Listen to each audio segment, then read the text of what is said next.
And joining us now with more on the operation in Gaza is Yoni Ben Menachem, expert on Palestinian affairs and a senior research fellow at the Jerusalem Center for Public Affairs. Thank you for joining us. Thank you.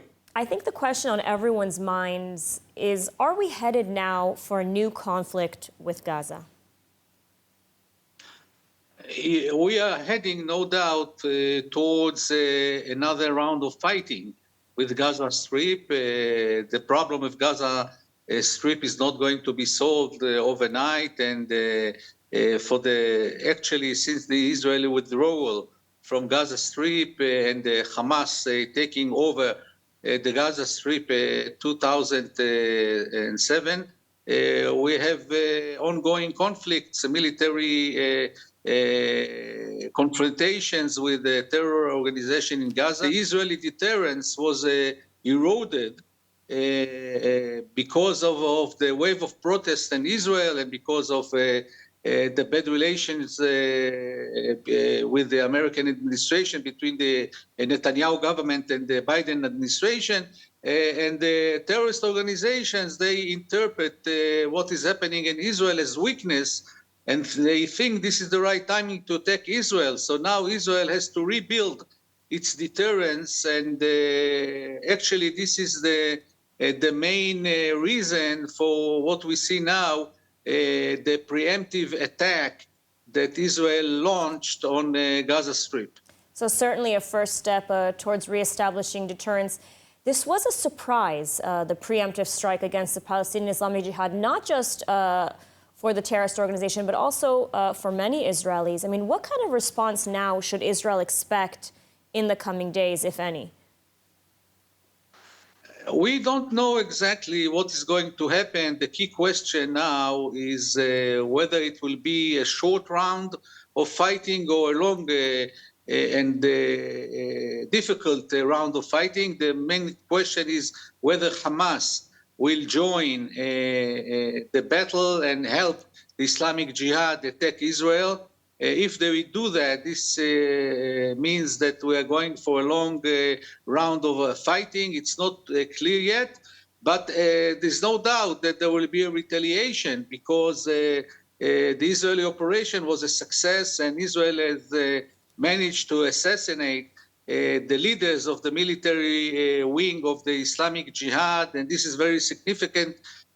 Some of these leaders were in charge of the rocket launching towards Israel and also organizing terror activities in the West Bank. So they cannot sit quietly. They will have to retaliate, and I think we can expect that in the coming hours, according to the estimation of the IDF. Now, you mentioned Hamas, and their name has so far been omitted in the recent developments. But we're also hearing a lot of reports over the past several weeks of Iran's hand in all of the latest terror attacks and the threats against Israel. Iran has established a presence not only in Lebanon and in Syria, but also forging ties with Hamas and other Palestinian terror organizations, and now even with Jordan. I mean, how concerned is the Israeli security establishment with these latest developments and with Iran's involvement in this? Very worried. What we see is what we call the axis of terror, the axis of evil, headed by Iran.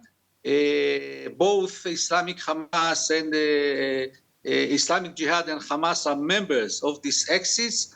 And this is the doctrine of Qasem Soleimani, General Qasem Soleimani, to strangle Israel with rockets attacks from different areas, multi-arena attacks from South Lebanon, Syria, Iraq, Yemen, Gaza Strip, and also West Bank with rockets and terror attacks. This is very worrying, and what we see now is another phase being implemented by the Islamic Jihad.